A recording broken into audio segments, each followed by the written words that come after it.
everybody. It's Monday, July 12th, and that means it's time for another episode of Chatting with Agnes and Cecilia, Nonprofit Conversations. I'm one of your hosts, Cecilia Sepp. I'm the principal and founder of Road Tulips Nonprofit Consulting and Association Management Services. And I'm here today with my co-host and friend, Agnes. I'm going to throw it over to Agnes to introduce herself and say hello. Thank you, Cecilia. Good morning, good afternoon, and good evening to our global audience, wherever you're joining us from. My name is Agnes Amos Coleman. I'm an author and a consultant. Over to you, Cecilia. Great. Thank you, Agnes. And we're here today with another friend of ours, Fern Carbonell, who is a wellness coach emphasizing midlife changes for women. And today we're going to talk about the importance of rest. Welcome, Fern. Would you like to say hello and introduce yourself? Hello. Yes, rest is such an important topic, so I'm glad we're talking about it today. I'm a wellness coach, like Cecilia said, and my company name is Love Nurture Bloom, so you can visit my website at lovenurturebloom.com for any specifics on caring for your midlife body. Great. And it's a wonderful website. I visited it, and I also follow Love Nurture Bloom on Instagram, so you can get regular updates from Fern. She sometimes does a daily meditation practice for people who have pets in their home office, for example. So getting back to our topic, Fern, we've both been talking. We work together in other capacities, as well as you're being a regular guest on our series. And we've both been talking about our heavy schedules, and there's a lot of different competing things. And we've both been talking about the issue of rest. So to you, what is one or two of the most important reasons you need to actually make time to rest? Oh my goodness, so many reasons to rest, but the main one is to just allow your body to just reset itself. So when we're in a relaxed state, you know, our muscles relax, there's less tension, we can absorb more information and be able to retain it. And then also, you know, getting your like really deep sleep is also very helpful, because also your cells are regenerating. Mm-hmm. So we need that time for our body to do its work. If we don't rest, all kinds of things happen. But we could talk about that later. Yeah, that's true. I know, like when I don't sleep for a couple of days, I turn into a blithering idiot, basically. So, because my mind just doesn't work the way it should. But let's talk a little bit about sleep, because especially in the go-go United States, where we feel like we have to constantly be doing something, we have trouble sleeping. We either don't get enough of it, or when we try to sleep, we can't sleep. So, Fern, do you have any tips about how to have a more restful, restorative sleep? Yeah. So, you know, we all have very stressful lives. I mean, mm-hmm. and it's constant stress, you know, because we aren't taking the breaks that we need throughout the day, and that will affect your sleep, because your cortisol levels increase, because when you're under stress, your body releases cortisol, and that's your fight or flight mechanism. Mm-hmm. So your adrenaline is always rushing, and that's why we are not sleeping. So some things you could do is just, you know, take some time throughout the day to just breathe. I know you hear that a lot, but it really does slow your heart rate. And when your heart rate is slow, your body is more relaxed, your mind is relaxed. So just take a few minutes, maybe 2 to 3 minutes of just some deep breathing through your nose, because that'll relax that'll lower your heartbeat. And then also meditation, or even, you know what, simply taking a walk. Mm-hmm. You know, just take a relaxing walk. Don't even put anything in your ears. Just listen to the sounds of nature, you know, the leaves rustling in the wind or the birds chirping. That will really relax you. Just being in touch with nature is very relaxing. And that's the nice thing about the cicadas being gone in the DC area, is you can actually hear nature again. While they were here with Brood X every 17 years, if you're not familiar with them, they make I do not miss them. Yeah, you do not miss them. I mean, Fern remembers what they were like. I mean, you do not miss them.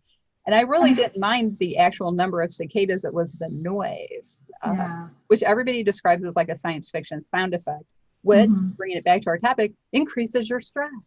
because it sounds like either a spaceship is landing and there's an invasion pending, or somebody's shooting a laser or something. I mean, it's very stressful sound. Yes.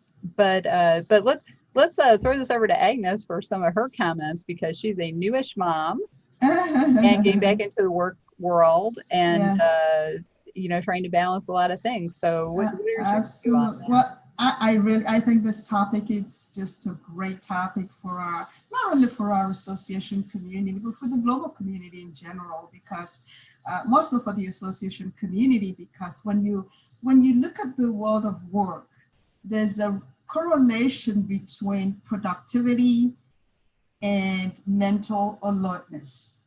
And this is where rest comes into play for our community. And I really think that as association executives, we need to be talking about this. We need to be advocating for this in our workplace, because if we're able to get this right, if we're able to create this balance within our working environment, I see a great potential for allowing us to be not only productive, but to be the best we can be as human beings. I see that correlation. And of course, on a personal level, I couldn't agree more. Juggling the balance of being a mother and trying to do work, I need rest. And I know that I'm going to be benefiting from a lot of the best practices that Fern is going to share with us, and that she's already shared with us. So thank you for coming on our show and sharing and talking about this great topic. Yes, my pleasure. Because I've talked to a lot of people who are saying that they're just tired from the past year. We've been isolated. We're at home constantly working. We're not giving ourselves the breaks that we need. So, I mean, this past year is just really put even more stress on ourselves. Yeah, that's so true. And I think a lot of people last year maybe felt like they had to do a staycation.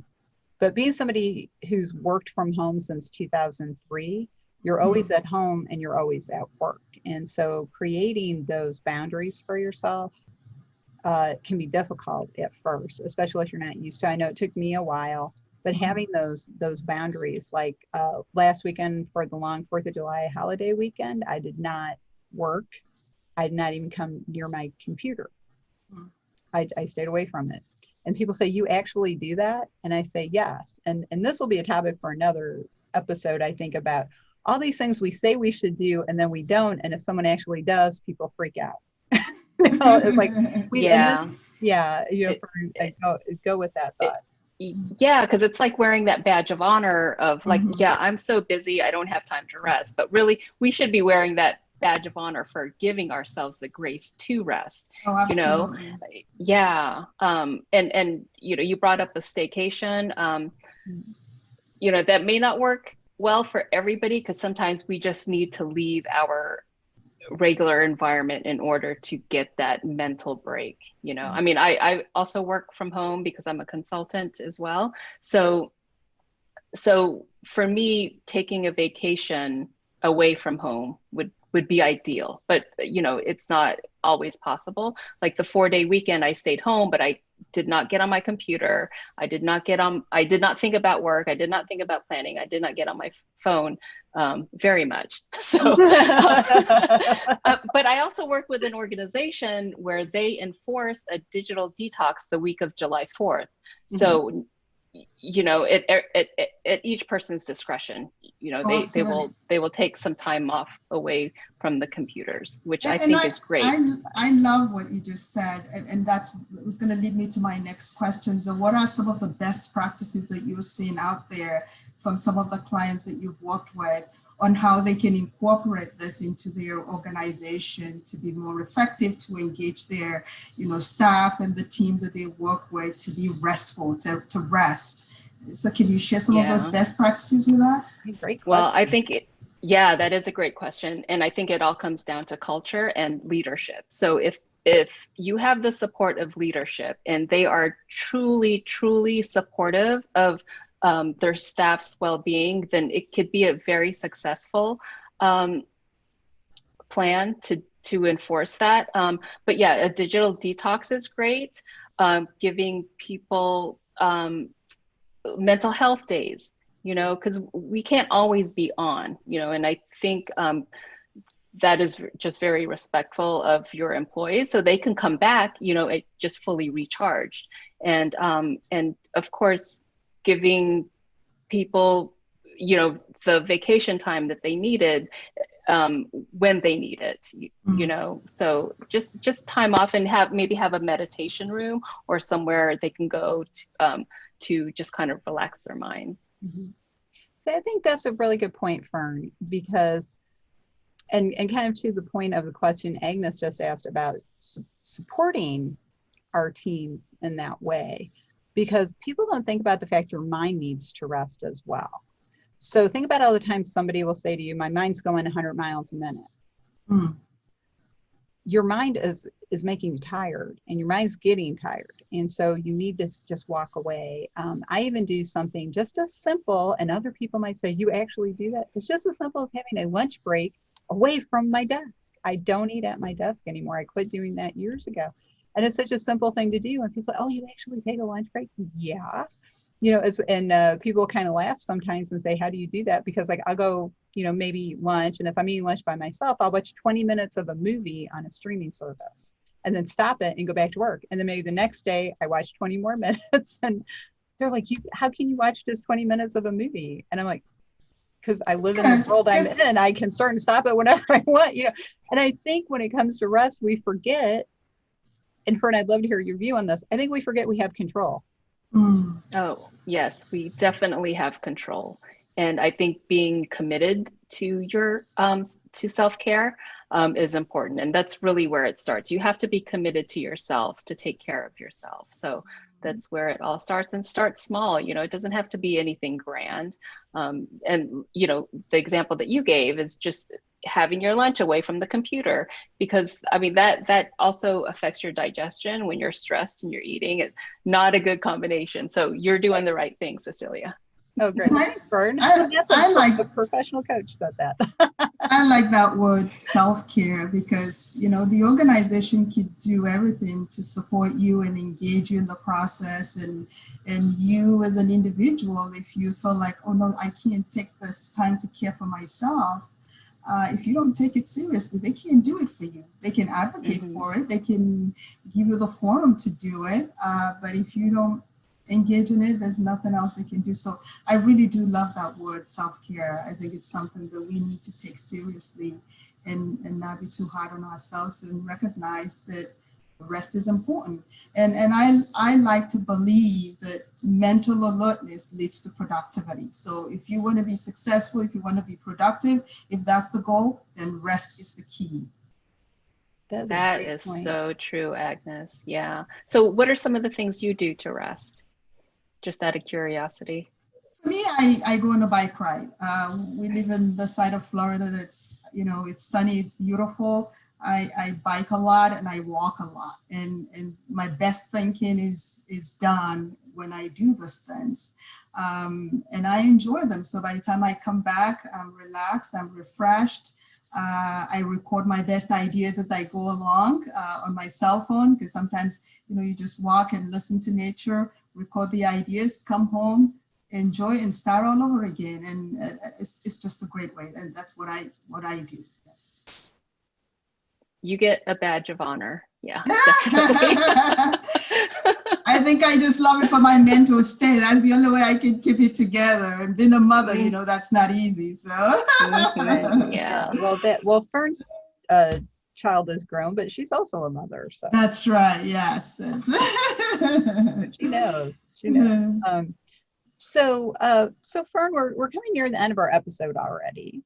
So as we always like to ask people, what is the one thing you would like the audience to take away? And you've already mentioned your website once, but I'd like you to mention your website again so people can find you and ask you more questions or learn more about what you do as a coach. Yeah, so the one thing you can do is just really commit to getting some rest, whatever rest means to you. It could be a walk in the park, it could be reading a book, it could be baking, because I do love to bake, but anything that relaxes you is the best rest for you. And then I also have a gut health series coming up in a couple of weeks. So if you're interested in gut health, just go to my website at lovenurturebloom.com and just sign up for the email, and you'll get 3 issues every week. And please follow me on Instagram, like Cecilia said, at lovenurturebloom.com, or at lovenurturebloom. Sorry. On Instagram. And Yes. so, yeah, and it's great. Fern always has interesting things. She's one of the few people I actually follow on Instagram. So, Agnes, any closing thoughts? No, again, it's a great topic, and I definitely will be reaching out to Fern as well for some good ideas that I could use in my own personal life and in my business professional life too. So thank you for joining us. Yeah, thank you so much for having me and allowing me to return. Yeah, sorry. Yes. Great. Thank you.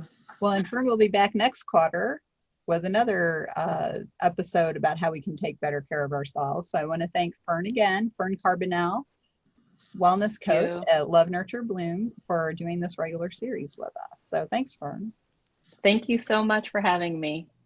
So, and just remember, everyone out there, you can take the time to rest. You can take the time to take care of yourself. And if you don't take care of yourself, nobody else will. So that's another thing to keep in mind. So thanks for joining us for this week's episode. We have to go rogue for now, but we'll be back next time with another exciting topic for nonprofit professionals and the people who love them. If you would like to learn more about Rogue Tulips, please visit us at our website, roguetulips.com. If you'd like to learn more about getting ready for the CAE exam or earning CAE credits, you can visit our other organization, the 501c League, which is at 501cleague.net. CAE study groups are forming now for the December 2021 exam. So thanks again for joining us, and we'll see you next time. Bye, everyone.